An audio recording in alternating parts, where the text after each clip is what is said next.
Ever wonder why some people get invited to everything, while others mysteriously stop getting calls after one dinner? Here's the thing. Being a good guest isn't about wearing designer shoes or bringing the fanciest bottle of wine. It's about energy, awareness, the quiet social intelligence that says, I know how to belong without taking over. And while most people think etiquette is about forks and napkins, the truly elite know it's a psychological game, one where the smallest details determine whether you're remembered fondly or never again. So, let's decode it.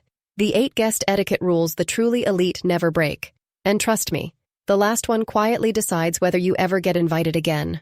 Rule 1. They never arrive empty-handed. But here's what they bring. You'd think this one's obvious. Yet half the population still walks into a dinner party holding nothing but their phone and confidence. Among the elite, arriving empty-handed is the social equivalent of showing up underdressed. What you bring matters more than simply bringing something. Skip wine, they've already paired, or flowers, creates work. Instead, artisan chocolates, or a boutique candle that matches their style. The $20 rule applies. Thoughtful, not extravagant. And the true finishing touch?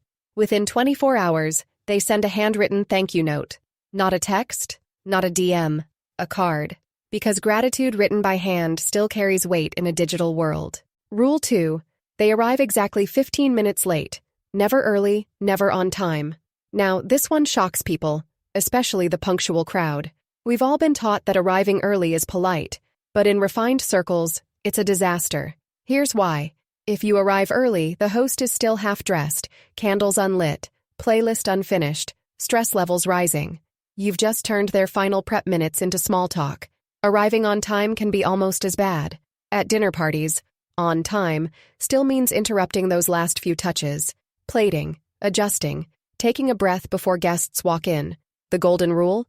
Arrive 15 minutes late. It's the sweet spot between respect and relaxation. Enough time for your host to breathe, not enough to look rude. I learned this lesson the entertaining way. At a friend's birthday party last year, I overheard her greeting her in-loves, arriving a full hour late, with that perfectly controlled smile and a sentence. Didn't Sam tell you we were starting at 3? That's when it hit me. There's a fine line between fashionably late and socially tone-deaf. The only exception, large-scale events. In that case, aim to arrive within the first half hour. It shows respect for timing while still avoiding that awkward first guest spotlight.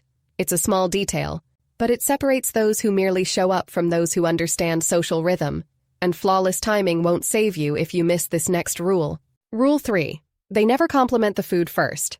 This one's subtle, and it always surprises people. At most dinner parties, the moment the plates land, someone says, "Oh, this looks delicious." Complimenting the food before tasting it is like reviewing a book by its cover. The first compliment should always go to the table, not the food. The table looks beautiful.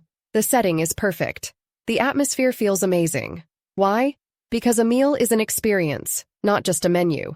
Complimenting the presentation first acknowledges the host's thought and care. After the first bite, pause. Appreciate. Offer one specific compliment. The seasoning is incredible, or the texture's perfect. That's the difference between enthusiasm and discernment. And hosts notice. Now, here's where most of us hesitate. Rule 4. They read the room for departure and use the 2-drink rule. This next one solves a universal social anxiety. When do I leave? We've all been there. The night's winding down, conversation softens, someone yawns, and you're not sure if it's time to go or stay. The elite have a rule for this. The 2-drink rule.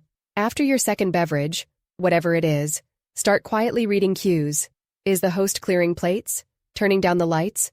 Mentioning an early morning tomorrow? Those are gentle exit signals. Never be the first to leave unless there's a genuine reason, but equally, never be the last. Overstaying a host's hospitality is social death by subtle suffocation. The elegant exit sounds like this. This has been wonderful. I'll let you enjoy the rest of your evening. Polite, graceful, and never apologetic. Rule 5. They never discuss these 3 topics at the dinner table. Here's where it gets interesting. The refined guest knows that dinner conversation isn't just words. It's atmosphere. And nothing kills atmosphere faster than these 3 subjects. Number 1. Money. Talking salaries, property prices, or what it cost instantly divides the room. Someone will feel lesser. Someone will feel judged. Number 2. Politics. Even when everyone agrees, It introduces tension, virtue signaling, and unnecessary debate. Dinner isn't parliament. Number 3. Health and diets. Your keto plan, your gut cleanse, your intermittent fasting. Fascinating in a gym, deadly over dessert. When conversation slips into these areas, the room contracts. People stop relaxing and start evaluating. Instead, ask about recent travels, interesting books, new restaurants, or art exhibits. Subjects that open people up, not shut them down. And if someone else drops a conversational bomb, handle it like this. That's a whole debate. But tell me, how did you choose this wine? Redirect. Gently, elegantly. Rule 6. They handle dietary restrictions like this. This one's New World etiquette, and one that many get wrong. If you have dietary restrictions, the elite rule is simple. Notify early, not loudly. Never announce at the table that you're gluten-free, allergic to dairy, or just trying to avoid carbs. Never expect the host to redesign the menu for you, and never perform your restriction like it's a moral badge. Instead, tell your host privately, at least 2 days before the event, and add, "Please don't go out of your way, I'm happy to work around it." That sentence alone earns instant respect. If necessary, eat a little beforehand, or discreetly skip dishes without commentary. True polish isn't in what you eat. It's in how lightly you wear your preferences. And even perfect manners can vanish when this next mistake appears. Rule 7. They never touch their phone, except in this one scenario. Phones have become the new elbows on the table, omnipresent, distracting, and mildly offensive. So the rule is absolute. No scrolling, no quick checks, no notifications lighting up your plate. If you must take a call, excuse yourself quietly. Never at the table. The only exception, the single scenario where it's acceptable, is when the host suggests taking a photo. If they say, "Let's get a picture of everyone," you're free to grab your phone, snap, smile, and put it away. Otherwise, keep it silent and invisible. Rule 8. They master the art of the return. This separates the elite from everyone else. And now, the rule that truly defines whether you're seen as a guest or as a peer.